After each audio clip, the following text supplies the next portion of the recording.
وذريته أجمعين. أما بعد فأعوذ بالله من الشيطان الرجيم. بسم الله الرحمن الرحيم. ألا إن أولياء الله لا خوف عليهم ولا هم يحزنون. الذين آمنوا وكانوا يتقون. قال الله تبارك وتعالى في شأن حبيبه مخبرا وآمرا: إن الله وملائكته يصلون على النبي يا أيها الذين آمنوا صلوا عليه وسلموا تسليما. اللهم صل على سيدنا ومولانا محمد وعلى آل سيدنا ومولانا محمد وبارك وسلم. الصلاة والسلام عليك يا سيدي يا رسول الله وعلى آلك وأصحابك يا سيدي يا حبيب الله. الصلاة والسلام عليك يا سيدي يا رحمة للعالمين وعلى آلك وأصحابك يا سيدي يا جد الحسن والحسين. مولاي صل وسلم دائما أبدا على حبيبك خير الخلق كلهم يا صاحب الجمال ويا سيد البشر. من وجهك المنير لقد روي القمر لا يمكن الثناء كما كان حقه بعد الهدى بزرگ تريد مختصر. اللہ تعالیٰ کی حمد و ثنا نبی مکرم شفیع معظم نور مجسم جانے کائنات احمد مصطفیٰ حضرت محمد مصطفیٰ صلی اللہ علیہ وآلہ وسلم کی بارگاہ میں ہدیہ درود و سلام پیش کرنے کے بعد میرے نہایت ہی واجب الاحترام بزرگوں، دوستوں، عزیز بھائیوں،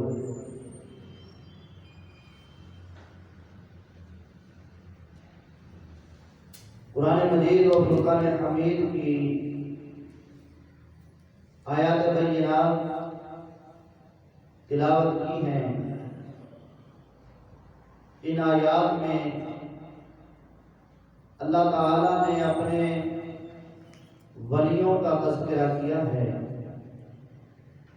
اور ہمارا گزشتہ جمعۃ المبارک سے موضوع بھی اولیاء کاملین کی عظمت اور شان اور ان کی تعلیمات یہ چل رہا تھا. آج بھی انشاءاللہ العزیز اسی موضوع پہ لب کشائی کی سعادت حاصل کر رہا ہوں. اللہ تعالیٰ کی بارگاہ میں دعا ہے مجھے حقیقت بیان کرنے کی توفیق عطا فرمائے اور ہم سب کو سن سنا کر حضور علیہ السلام، آپ کی اہل بیت اطہار، آپ کے صحابہ کرام اور آپ کی امت کے جمیع اولیاء کاملین کی سچی پکی محبت اور غلامی نصیب فرمائے.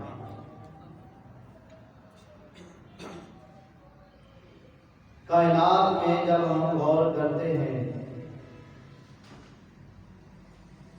تو ہمیں بڑی سے بڑی چیز بھی جو نظر آتی ہے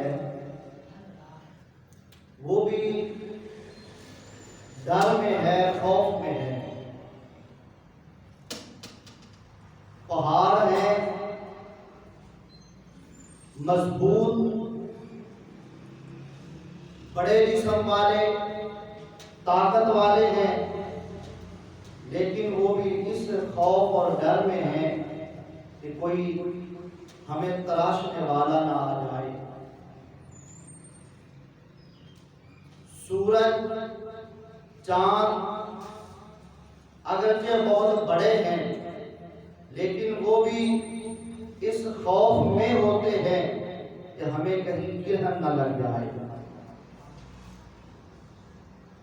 درخت ہیں بڑے بڑے، تو وہ اس خوف میں ہے کہ کوئی کلہاڑی لے کر ہمیں کاٹنے کے لیے نہ آ جائے۔ سبزہ ہے، وہ خوف میں ہے کہ چور ٹانگوں والے آ کر ہمیں کچل نہ دیں، ہمیں کھا نہ جائیں۔ اور یہ جانور چوپائے اور اس کے علاوہ جو جانور ہیں اگرچہ بڑی طاقت والے، وہ اس خوف میں ہیں کہ کہیں انسان ہم پہ قبضہ نہ کر لے، انسانوں میں آ جائیں۔ مختلف شعبہ جات سے انسانوں کے تعلقات ہیں، تو خوف اور ڈر انسانوں پہ بھی طاری ہوتا ہے۔ مزدور ہے، وہ مالک سے ڈر رہا ہے، وہ جس کے ساتھ اپنا لین دین کرتا ہے اس سے ڈر میں ہے۔ تو اس طرح یہ ڈر کا سلسلہ انسانوں میں بھی ہے۔ اور اگر کوئی نہ ہی ڈرتا ہو، لیکن موت ایسی چیز ہے کہ اس سے تو ہر کوئی ڈر رہا ہے، تو ڈر ہے ہر ایک کو، لیکن اسی آسمان کے نیچے اور اسی زمین کے اوپر اللہ کی ایک مخلوق ایسی ہے کہ انہیں کوئی خوف اور ڈر نہیں ہے۔ باری تعالیٰ وہ کون سی تیری مخلوق ہے؟ فرمایا الا ان اولیاء اللہ لا خوف علیہم، جو میرے دوست ہیں انہیں کوئی خوف نہیں ہے، انہیں کوئی ڈر نہیں ہے۔ باری تعالیٰ ڈر اور خوف ہے کیوں نہیں؟ الذین آمنوا وکانوا یتقون، اس لیے کہ وہ ایمان لے آئے ہیں اور وہ مجھ سے ڈرتے ہیں۔ اللہ کا خوف ان کے دلوں میں ہے، اور یہ اللہ کا خوف ایسی چیز ہے کہ جس دل میں آ جاتا ہے تو وہ کائنات کے ہر خوف اور ڈر سے بندے کو بری کر دیتا ہے۔ جن کے دلوں میں اللہ کا خوف آیا، پھر وہ نہ کسی ظالم سے ڈرا، نہ کسی حکمران سے ڈرا، نہ ہی کسی حکومت سے ڈرا، نہ بادشاہ سے وہ ڈرا ہے، نہ اپنوں سے ڈرا، نہ بیگانوں سے ڈرا، نہ موت سے ڈرا۔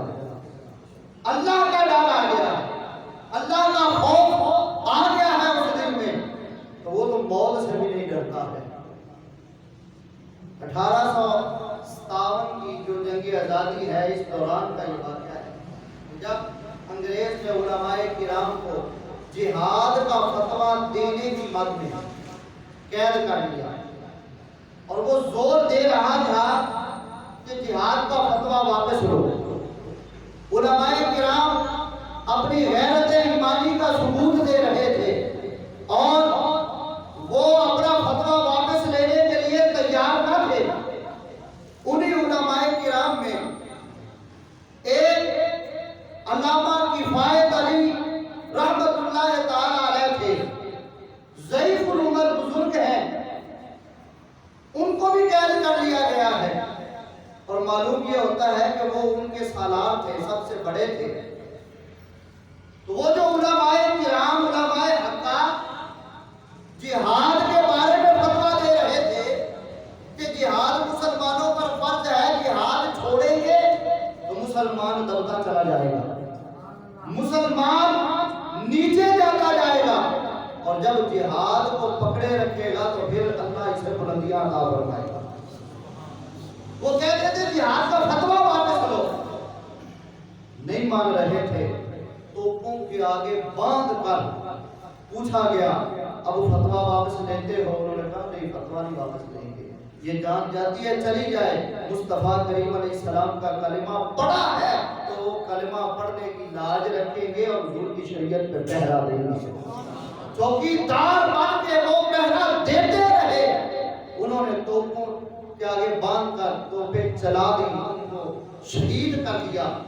علامہ کفایت علی کافی رحمۃ اللہ تعالیٰ علیہ چونکہ ضعیف العمر تھے، ان سے کہنے لگے آپ پہ رحم کیا جا سکتا ہے، اس بڑھاپے میں اپنے آپ کو ذلیل نہ کر، فتویٰ واپس لے لے۔ انہوں نے کہا ابھی بھی تم ہمیں آزما رہے ہو، اتنے شہید ہو چکے اور ان کی شہادتیں دے کے اب بھی مجھے ڈراتے ہو، میں فتویٰ واپس لینے والا نہیں۔ تو انہوں نے کہا کہ ہم تجھے سولی پہ چڑھا دیں گے، پھانسی دے دیں گے۔ آپ نے کہا پھانسی دے دو، یہ ایک جان ہے، کئی جانیں بھی ہوں، حضور کی شریعت سے غداری نہیں کر سکتا۔ یہ ہم حضور علیہ السلام کی شریعت کا جو فتویٰ ہے وہ دباؤ میں آ کر یا چند ٹکوں کے لیے بدل دیں، یہ نہیں ہو سکتا۔ ہم فتویٰ نہیں بدلیں گے، وہی ہے جہاد آج فرض ہے اور جہاد سے ہی مسلمانوں کو بلندی ملے گی، وہ یہی اعلان کر رہے تھے۔ تو انہوں نے پھانسی کی سزا دی، ایک دن مقرر ہو گیا۔ علامہ کفایت علی کافی رحمۃ اللہ علیہ کو جب پھانسی والے دن تخت دار پہ لے جایا جا رہا تھا، آپ تازہ دم تھے، فریش تھے، اور جاتے جاتے یہ کلام انہوں نے کہا تھا، وہ بڑا معروف کلام ہے، نہ کوئی گل باقی رہے گا، نہ چمن رہ جائے گا، بس رسول اللہ کا دین حسن رہ جائے گا، حضور کا دین رہ جائے گا، یہ کچھ بھی نہیں رہے گا۔ یہ لمبا کلام ہے، انہوں نے پڑھا، یہ نام وہ پڑھتے جا رہے تھے، اور جب ان کو تخت دار پہ پہنچا دیا گیا، مکمل تیاری ہے، اب بھی پوچھتے ہیں بدل دے فتویٰ، انہوں نے کہا فتویٰ نہیں بدل سکتا۔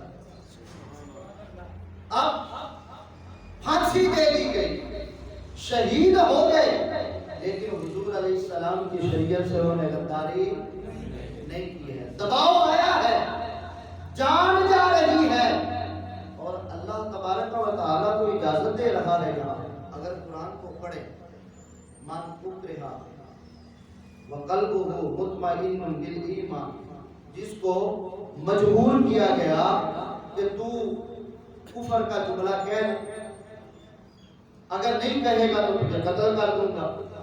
اسلام اجازت دیتا ہے کہ زبان سے بس کہہ لے، دل میں اسلام کی محبت ہو، زبان سے کہہ دے ایسا جملہ تو اس کا ایمان اللہ کی بارگاہ میں مانا جائے گا جو دل میں ہے۔ لیکن یہ علماء مکہ تھے، انہوں نے کہا کہ آج اگر ہم نے فتویٰ بدل لیا تو پھر جو بعد میں آنے والے ہیں وہ کیا سوچیں گے اور پھر وہ کیا عمل کریں گے۔ ان کا مشن تو یہ ہے حضور کی محبت ان کے دلوں سے نکالی جائے، دین کی محبت ان کے دلوں سے نکال دی جائے۔ تو اگر اس طرح کا فتویٰ ہم نے دے دیا جان بچانے کے لیے تو پھر بعد والے تو پھر پتہ نہیں کیا کیا فتوے دینا شروع کر دیں گے۔ تو شریعت پہ پہرا کون دے گا؟ انہوں نے جانیں قربان کی ہیں اور ڈرے نہیں ہیں، جان جاتی چلی جائے، حضور علیہ السلام کی شریعت پہ پہرا دیں گے۔ یہ حضور علیہ السلام کے سچے وارث تھے اور صرف اللہ سے ڈرنے والے تھے، موت سے بھی نہیں ڈرتے تھے کہ موت آتی ہے آ جائے۔ حضور کی شریعت کو بچاتے بچاتے بندہ مر جائے اور کیا چاہیے بندے کو، اس سے بڑی خوش قسمتی والی موت بندے کے لیے اور کیا ہوگی جو حضور علیہ السلام کی شریعت پہ پہرا دیتے دیتے دنیا سے چلا گیا۔ اور قریب میں آپ نے دیکھا علامہ قادر حسین رضوی رحمۃ اللہ علیہ، لاکھوں لوگ جنازے میں شریک تھے۔ اچھا ذرا بتائیے کہ ان کے ساتھ رشتہ داری تھی، ان لوگوں ایسے لوگ بھی تھے جو بیرون ملک سے ٹکٹ لے کر آئے جنازے میں شامل ہونے کے لیے اور جنازہ پڑا واپس چلے گئے، لاکھوں روپے خرچ کیے۔ ایسا بھی نہیں کہ جناب ایک بس کروا لی ہے، بڑی گاڑی کروا لی ہے، اس میں بہت سارے لوگ جمع کر کے ان کی تنظیم کے لوگ لے کے جا رہے ہیں، یہ بھی نہیں۔ نہ وہاں مسلک کا امتیاز ہے، نہ لوگوں میں کسی اور قسم کا امتیاز ہے۔ ہر مسلک کے لوگ وہاں پہنچے، جنازہ پڑھا، ہر شعبے سے تعلق رکھنے والے لوگ جنازے میں شریک تھے۔ 4 گھنٹے جنازہ لیٹ ہوا، لیکن لوگ پھر بھی میدان چھوڑ کے جانے کے لیے تیار نہیں تھے۔ صبح کا ناشتہ کیا ہوا جس نے، اور 10 بجے جنازہ ہونا تھا، 2 بجے جنازہ ہو رہا ہے۔ اب بتائیے حال کیا ہو رہا ہوگا بھوک سے، لیکن انہوں نے کہا نہیں، ہم جنازہ پڑھیں گے۔ بھئی رشتہ کیا تھا ان سے، تعلق کیا تھا؟ ایک رشتہ، اور وہ حضور علیہ السلام کی محبت اور حضور کے عشق والا تھا، ایک ہی تعلق تھا۔ ورنہ اتنے لوگ کیوں وہاں پہنچ گئے؟ نہ انہیں کرایہ مل رہا ہے، نہ کوئی اور لالچ دیا جا رہا ہے، نہ وہاں کوئی بہت زیادہ عمدہ کھانے کی آفر دی جا رہی ہے کہ اتنا جناب لنگر کا اہتمام ہے، چلو وہاں بڑی موج ہے، نہ ایسا کچھ ہے، کوئی لالچ نہیں۔ لوگ پہنچے لاکھوں کی تعداد میں، اتنا لیٹ جنازہ ہو گیا، پھر بھی جانے کے لیے تیار نہیں ہے۔ بھئی بات کیا ہے؟ کیوں آ رہے ہو؟ کیوں اتنا انتظار کر رہے ہو؟ کیا رشتہ داری ہے؟ تو سب یہ پکار کے اور وہاں جنازہ پڑھ کے کہہ رہے تھے، ہم ایک عاشق صادق کے جنازے میں آئے ہیں اور یہ حضور کا عاشق ہے، اس کا جنازہ پڑھ کے ہم اعلان کر رہے ہیں کہ حضور کے عاشق کس طرح دنیا سے جایا کرتے ہیں۔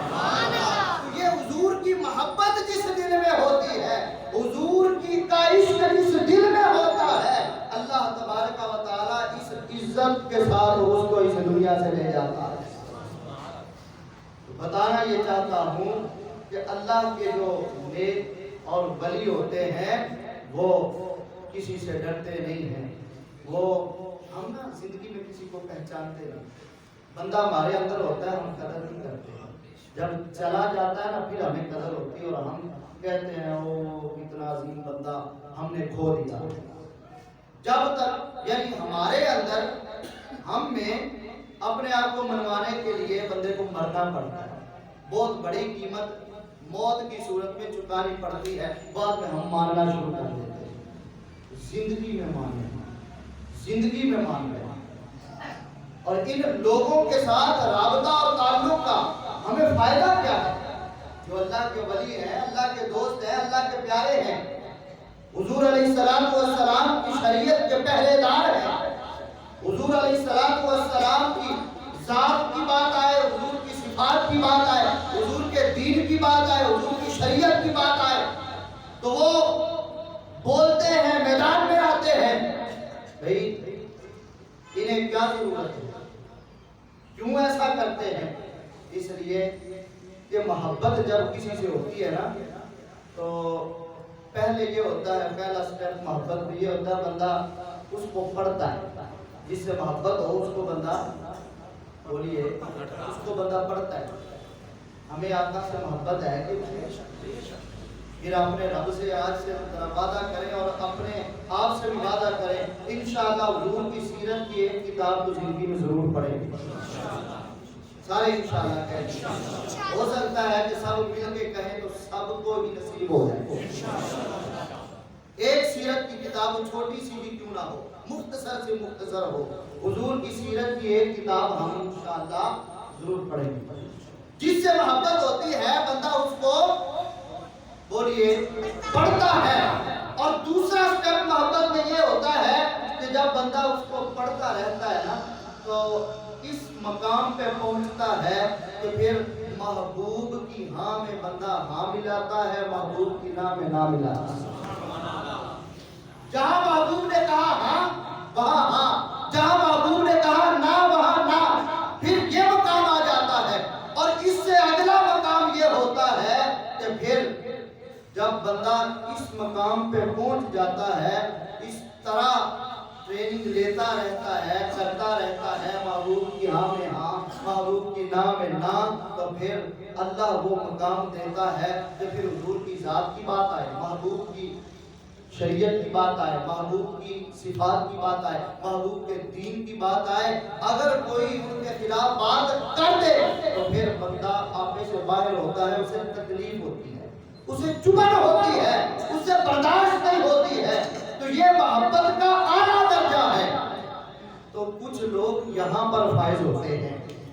علامہ قادر حسین رضوی رحمۃ اللہ علیہ کو سخت کہتے تھے, یہ جی حضور کی بات آتی ہے تو اتنا ہی اپنے سے باہر ہوتے ہیں, سخت جملے کہہ جاتے ہیں. تو یہ بات اصل میں یہ ہوتی ہے کہ وہ مقام ایسا ہوتا ہے, ہم وہاں ہوتے نہیں تو ہم اس کو کہہ رہے ہیں ایسے ہی نکلے نا, ایویں یہ ملک وقت پایا ہوتا ہے. یہ باتیں ہم کر رہے ہیں, پورے ملک کو اس نے تنگ کیا ہوتا ہے, لیکن اصل بات کیا ہے, وہ جس مقام پہ ہوتا ہے ہم وہاں ہوتے نہیں, اور اس مقام میں جو ہوتے ہیں وہی اس کو سمجھ رہے ہوتے ہیں.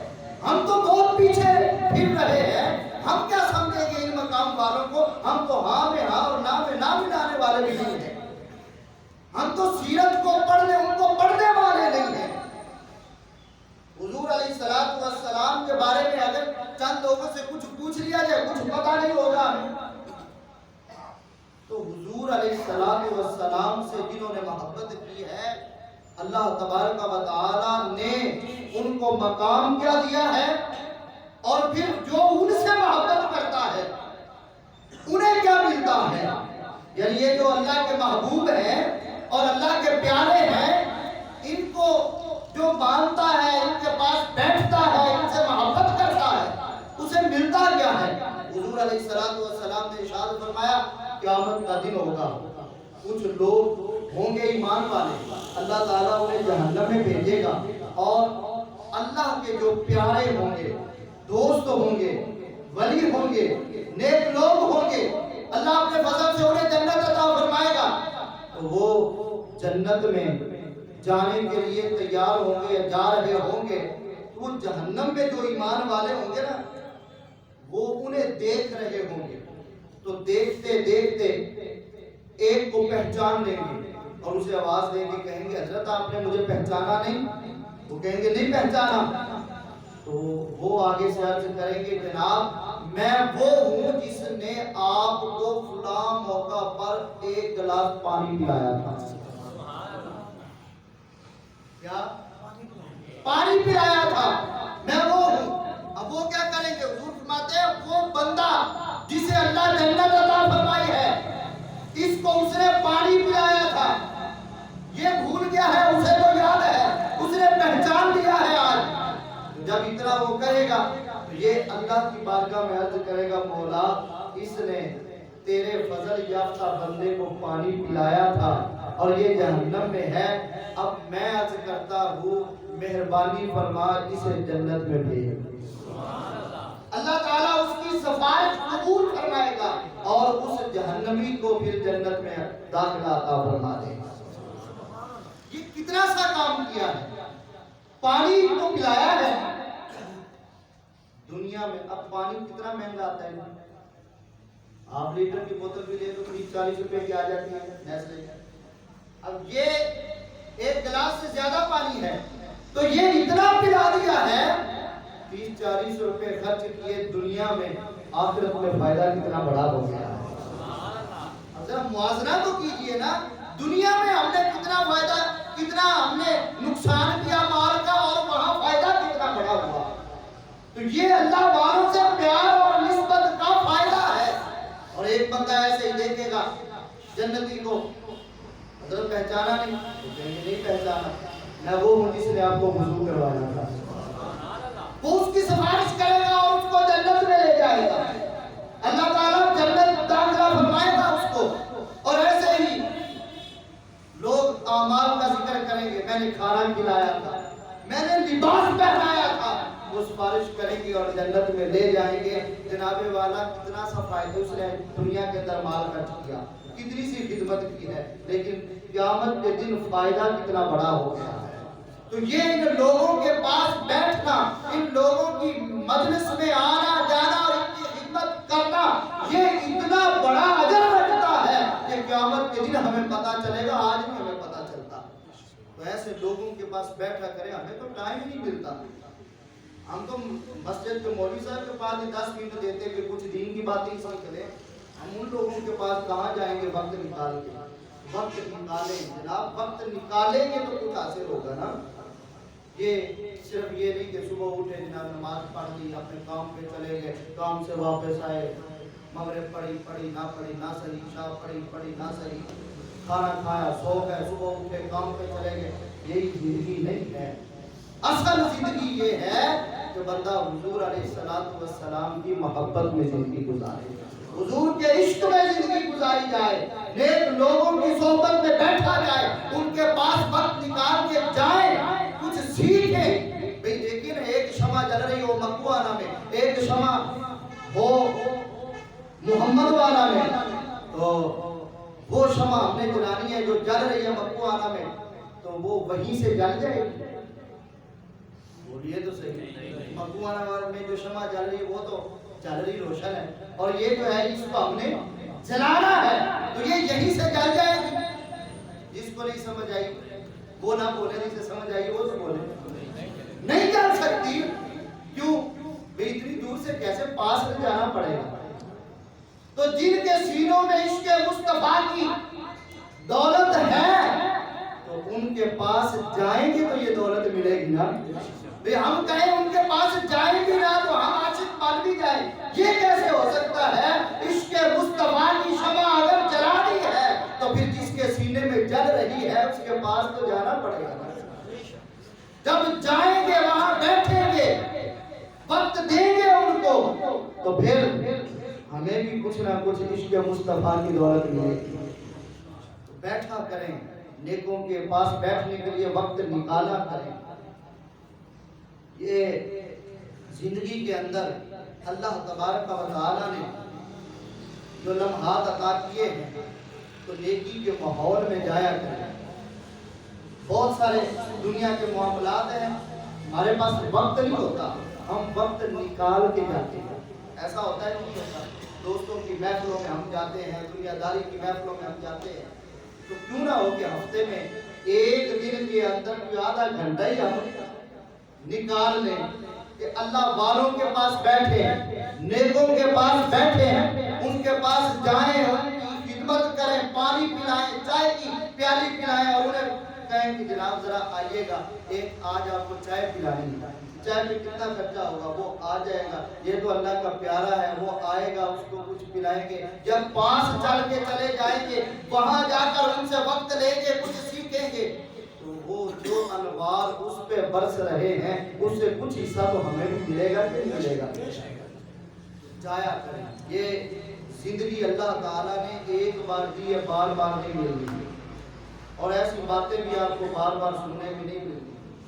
یہ کبھی کبھی ہوتی ہیں, ایسی باتیں بندے سے نکلتی ہیں, تو آپ وقت نکالا کریں, نیکوں کے پاس بیٹھا کریں, اور دین کی باتیں سیکھنے کے لیے, شریعت سیکھنے کے لیے, حضور علیہ السلام کی سیرت سیکھنے کے لیے, حضور علیہ السلام کے کریمانہ اخلاق سیکھنے کے لیے علماء کرام سے رابطہ کریں, علماء کرام سے کے پاس بیٹھا کریں, ان سے ٹائم دیا کریں, کچھ وقت نکال کے بیٹھ کے سیکھا کریں. جب ان سے شروعات یہاں سے کریں, ان کے پاس بیٹھیں گے, کچھ دین سیکھیں گے, دین کی باتیں بندے کے اندر آئیں گی, شریعت کی باتیں بندہ سیکھے گا, پھر حضور علیہ السلام کی سیرت کی باتیں سیکھے گا. اس طرح جب سنتا رہے گا, دیکھتا رہے گا, تو آہستہ آہستہ پھر بندہ اللہ کے پیاروں کی مجلس میں جانا شروع ہو جائے گا. پھر دل لگے گا ایسی محفلوں میں جانے کے لیے, تو دل لگائیے ایسی محفلوں میں. یہی محفل ہے, اور انہی میں بیٹھنے کا ہمیں دنیا میں بھی فائدہ ہے, آخرت میں بھی فائدہ ہے. اللہ تبارک و تعالی ہمیں عمل کی توفیق عطا فرمائے.